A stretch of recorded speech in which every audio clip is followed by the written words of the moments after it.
Shalom, selamat pagi Bapak Ibu Saudara yang dikasihi Tuhan Yesus Kristus. Selamat hari Minggu, selamat kita berjumpa kembali dalam renungan pada pagi hari ini. Kita bersyukur karena Tuhan senantiasa dan selalu baik dalam hidup kita. Tidak pernah kita ditinggalkan, selalu Tuhan ada beserta dan memberikan kekuatan. Sebelum kita mendengar kebenaran firman Tuhan, mari kita berdoa. Bapa kami yang di sorga, Bapa dalam nama Tuhan Yesus Kristus, terima kasih kami mengucap syukur ya Bapa untuk segala berkat kemurahan-Mu. Kembali kami ada pada saat ini, kami sadari itu semua karena kemurahan Tuhan, dan karena Tuhan masih punya rencana baik buat kami atas hidup kami di bumi ini. Saat ini kami mau mendengar sabda firman-Mu, urapi kami supaya kami mengerti dan mentaati setiap kehendak-Mu. Dalam nama Tuhan Yesus kami berdoa. Haleluya. Amin. Saudara yang dikasihi Tuhan, ayat firman Tuhan saat ini terdapat dalam 1 Tesalonika 3 ayat 3-4. Tertulis demikian. Supaya jangan ada orang yang goyang imannya karena kesusahan-kesusahan ini. Kamu sendiri tahu bahwa kita ditentukan untuk itu. Sebab juga waktu kami bersama-sama dengan kamu, telah kami katakan kepada kamu bahwa kita akan mengalami kesusahan. Dan hal itu, seperti kamu tahu, telah terjadi. Saudara yang dikasihi Tuhan, Ronnie Coleman, seorang binaragawan yang terkenal, yang pernah memenangkan 8 kali berturut-turut gelar Mr. Olympia, pernah mengatakan, "Everybody wants to be a bodybuilder, but nobody wants to lift heavy weights." Semua orang ingin menjadi binaragawan, tapi tidak ada yang mau mengangkat beban berat. Dia juga mengatakan bahwa beban ringan tidak akan berhasil. Kamu harus angkat beban berat. Demikian kata-katanya untuk memotivasi orang-orang yang ingin menjadi binaragawan seperti dirinya. Iman kita juga, saudara, tidak bisa menjadi kuat kalau kita tidak pernah menghadapi beban yang berat. Beban-beban ringan tidak akan menguatkan iman kita. Justru iman kita bertumbuh ketika kita ada dalam beban berat, ketika kita berada di dalam kesusahan. Dalam 1 Tesalonika 3 ayat 3-4 ini tertulis, supaya jangan ada orang yang goyang imannya karena kesusahan-kesusahan ini. Kamu sendiri tahu bahwa kita ditentukan untuk itu.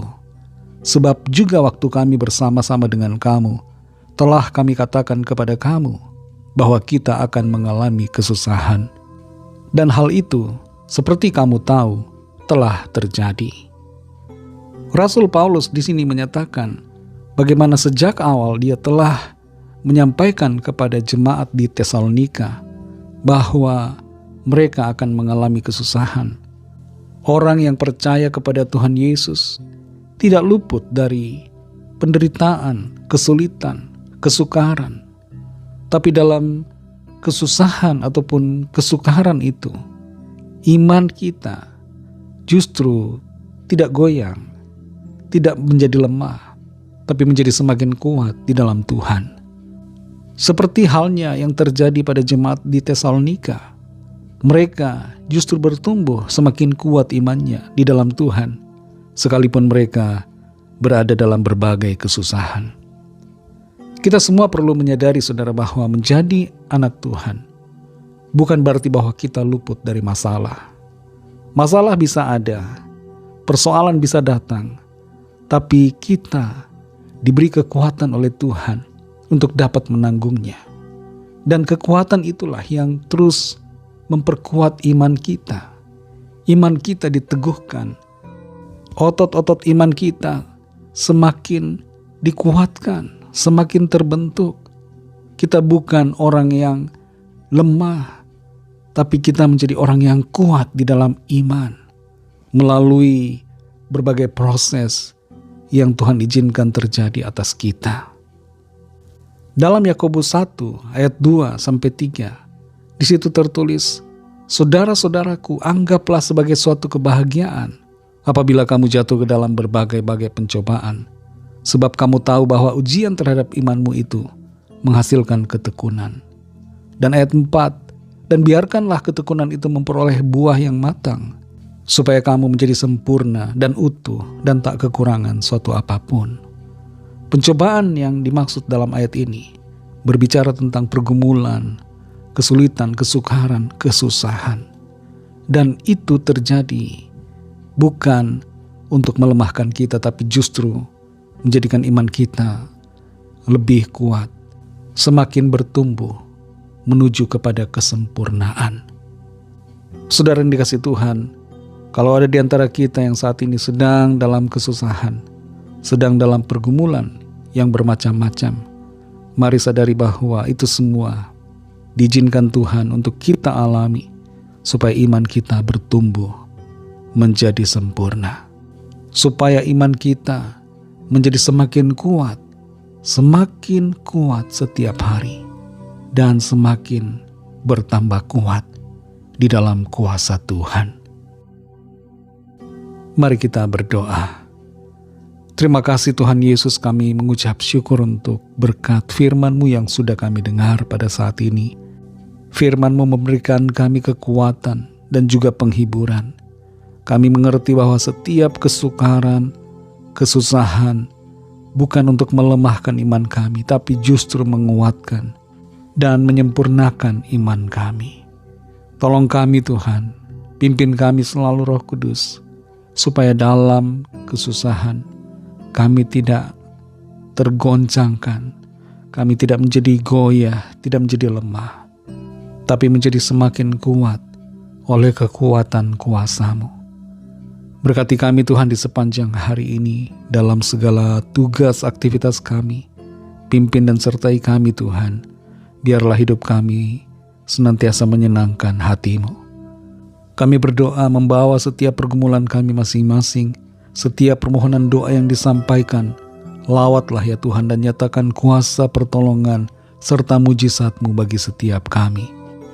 Kami percaya, kami terima lawatan Tuhan, kami terima jawaban doa, dan kami terima pertolongan Tuhan.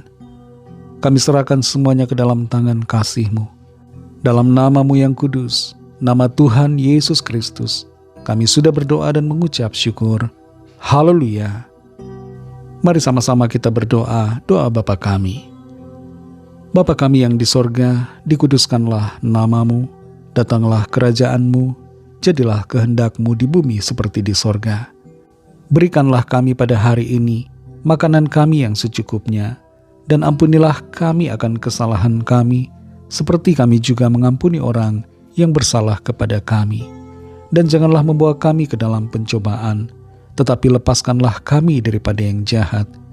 Karena Engkaulah yang punya kerajaan dan kuasa dan kemuliaan sampai selama-lamanya. Amin. Terimalah berkat Tuhan. Tuhan memberkati engkau dan melindungi engkau. Tuhan menyinari engkau dengan wajah-Nya dan memberikan kasih karunia. Tuhan menghadapkan wajah-Nya kepadamu dan memberikan damai sejahtera. Berkat dan anugerah Allah Bapa, kasih karunia dari Tuhan Yesus Kristus, dalam persekutuan dengan Roh Kudus, menyertai saudara semua, sekarang ini dan sampai Maranatha Tuhan Yesus datang kembali, dan bahkan sampai selama-lamanya. Dalam berkat nama Tuhan Yesus Kristus, haleluya, amin. Puji Tuhan, saudara yang dikasihi Tuhan, saya percaya firman Tuhan menjadi berkat dan kekuatan buat saudara semua, dan Roh Kudus akan menolong saudara untuk lebih lagi memahami kebenaran firman Tuhan dan hidup selalu dalam kemenangan. Tuhan Yesus memberkati saudara semua. Sampai jumpa dalam renungan yang berikutnya. Haleluya.